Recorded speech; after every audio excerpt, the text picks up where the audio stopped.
What's this? It's divorce papers. Remember I said I had a surprise for you? Consider it a retirement gift from me. Oh, by the way, that money is a settlement. You can't be serious. My name is Susan. I just turned 60 and recently retired as a part-time housewife. I live with my husband Russ and we have 2 adult kids, Tom and Emily, each walking their own path. Tom is married and lives with his wife, Courtney.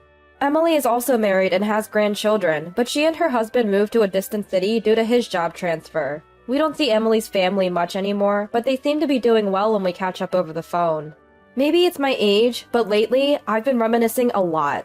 Life was a whirlwind, to say the least. I met Russ through an arranged date. I wasn't unlucky in love or anything, but I had a fear of men.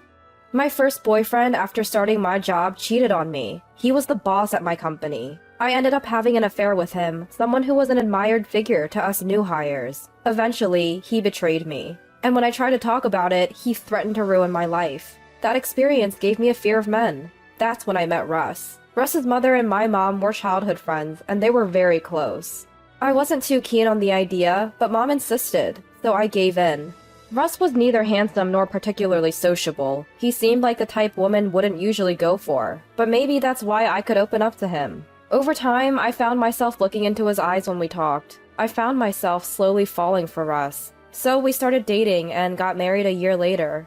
Tom was born the following year and Emily came the next. Life was hectic, but I remember it being lively and happy. However, when Tom was in 7th grade, something happened. Russ was hardly home. When he was always on his phone. I felt suspicious. I grabbed his phone when he wasn't looking and saw pictures of a woman and their conversations. Yes, Russ was having an affair. Before I could say anything, Russ spoke. Susan, I'm sorry. Sorry doesn't cut it. Do you know how I feel right now? I thought you were different. My feelings were a mix of anger, hatred, and sadness, and I didn't know what to do. Just go, Russ. It's not what you think. I love you, Susan. How can you say that now? You betrayed me. I'm truly sorry. I'll cut ties with her and change my ways. And you think I'll believe that? I get that you can't trust me now, but I'll do everything I can to make you believe that I've changed. Don't leave me, Susan. I need you. If he needed me, why did he betray me? Although I was unsettled, I found myself saying, fine, but there won't be a next time. Susan, thank you. And just like that, I put a close to a big chapter in our family's life. Don't get me wrong, it's not like I've forgiven Russ or trust his words again, but if I divorced him now, it would mean taking the kids' dad away from them. The first thought that came to mind was how unfair it would be for them to grow up with a single mom. So for me, divorce wasn't an option. Truth be told, I still have feelings for Russ. Being cheated on sucks, but I find myself wanting to be with him. After that, Russ seemed like a changed man. He comes home early every day and actually spends time with the kids. It seems he's really turned a new leaf. And so, life went on smoothly. The kids grew up strong, became adults, and started lives of their own. And they eventually moved out of our home. With the kids gone, it's just me and Russ. We've been so consumed with parenting that it feels strangely lonely now. But just the 2 of us makes it feel like the early days of marriage, a bit embarrassing even. So we've been enjoying quality time as a couple, thriving both at work and off hours. And next month, I'll be turning 60. Lost in thought, the phone rings. Hi. Hey, Mom, you free next Sunday? I am. What's up? You sound serious.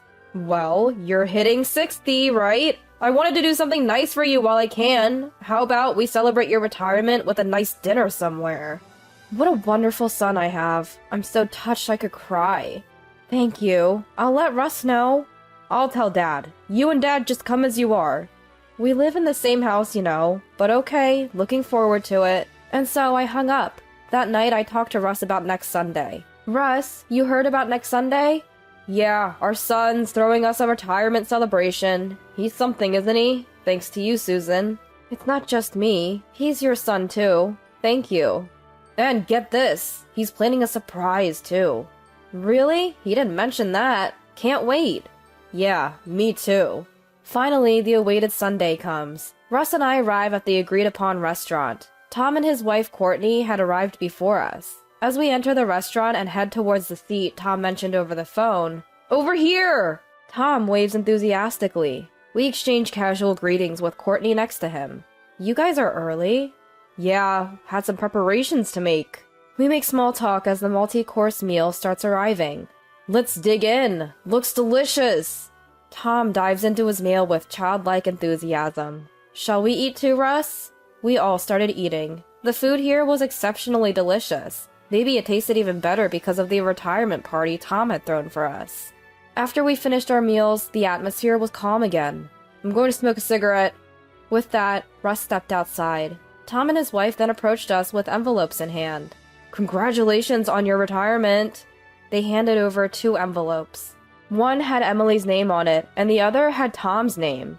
What's all this? One is from Emily and her husband, and the other is our gift to you, they explained. Russ had mentioned a surprise, but being there and actually receiving it moved me to tears. Thank you. Go ahead and see what's inside, Tom encouraged.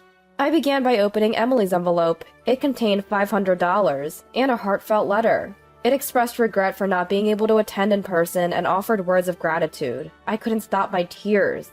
As a mother, nothing could be more rewarding than being celebrated by my own children. Actually, this is from your dad, Tom added. From Russ? Yeah, this restaurant is quite expensive, you see, so Dad said to use this money from him. It looks like he's also grateful to Mom. Really? I never thought Russ would still think of me like that. I went ahead and checked the other envelope. Inside were lots of bills and a letter. Upon counting, there was a whopping $2,000. It must have been hard for him to gather such an amount. I was about to read the letter from Russ, but what was inside wasn't a letter at all. I threw the envelope in front of Tom. Hey, Mom, that's harsh. We went through all this trouble. Harsh? Do you even know what's harsh? Look inside. Tom picked up the envelope and checked the contents. His eyes widened the moment he saw the paper inside. What is this? It wasn't a letter. It was divorce papers. Just then, Russ came back. What is the meaning of this? What do you mean? They're divorce papers. What are you thinking? I told you there was a surprise, right? This is my retirement gift to you. Oh, and that money is a settlement. You can't be serious. This is not a pleasant surprise at all. I've provided for you all this time. You have no reason to complain. I'm going to start a new life. Dad, that's too cruel. What have you been thinking about Mom and us? Of course, I still care about you guys, but I can't see Susan as a woman anymore. Just sign it and submit it to the court. Wait a minute. Ignoring everything else, Russ walked out of the restaurant as if he had no more business there. What a case of emotional abuse this was. Stunned, Tom apologized to me. Why are you the one apologizing? Well, I'm the one who suggested celebrating your retirement, and it turned into this mess. I wanted to make today special for Mom, and I ended up ruining it. Sorry. Don't worry about it, but what should we do now? As I pondered, Tom spoke again. Look, I don't want to bring this up at a time like this, but would you consider living with us? I don't think you should make such a decision so quickly just because of what happened today. No, Courtney and I have talked about it. We've always wanted to live with our parents someday. Courtney is on board too. Turning to Courtney, I saw her smiling and nodding. What a kind-hearted son and daughter-in-law. Thank you, but let me think about it. I'll go home for today. I really appreciate it. With that, I left the restaurant. At that point, I couldn't care less about Russ. I wanted to get back at him somehow. I thought about what I could do to help with that, but I couldn't come up with anything. I decided to call my mother-in-law, Martha, and fill her in on what happened. Hello? Martha, it's been a while. Oh, Susan! How have you been?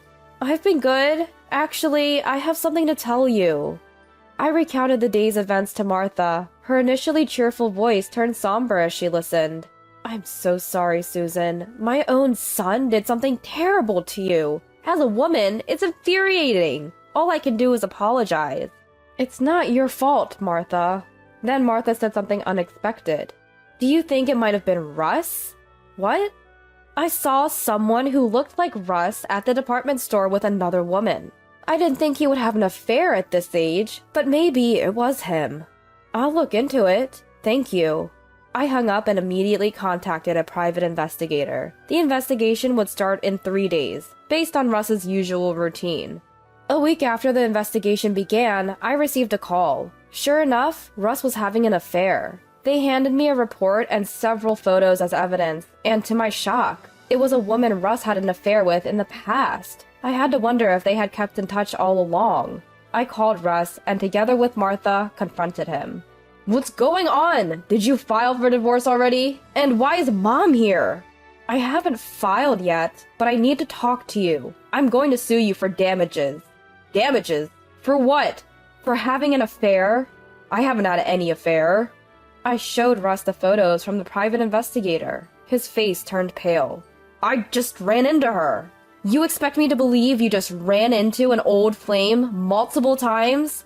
I haven't met her multiple times. Do you want to look at the dates on these pictures? You've met more than once, so don't lie. Russ fell silent, and that's when Russ just lost it. You're such a nag! Why don't you just leave me already? I'm not paying any alimony, period. That's when Martha raised her voice. Cut the nonsense! Do you even realize what you've done to this family? Act like a father for once. Mom? Help me out here! Help you? You've even damaged my friendship with Susan's mom. You're no son of mine. Don't ever show your face again. Hearing this, Russ slumped his shoulders and agreed to the alimony. So, Russ and I got divorced. Russ had actually broken it off with his mistress once, but apparently they bumped into each other and reignited their affair. Because it was the second time he cheated, I got a hefty alimony. As for Russ, he's drowning in debt, working all hours to pay it back. As for his relationship with the mistress, she wasn't keen on being with a debt-laden man, and took off.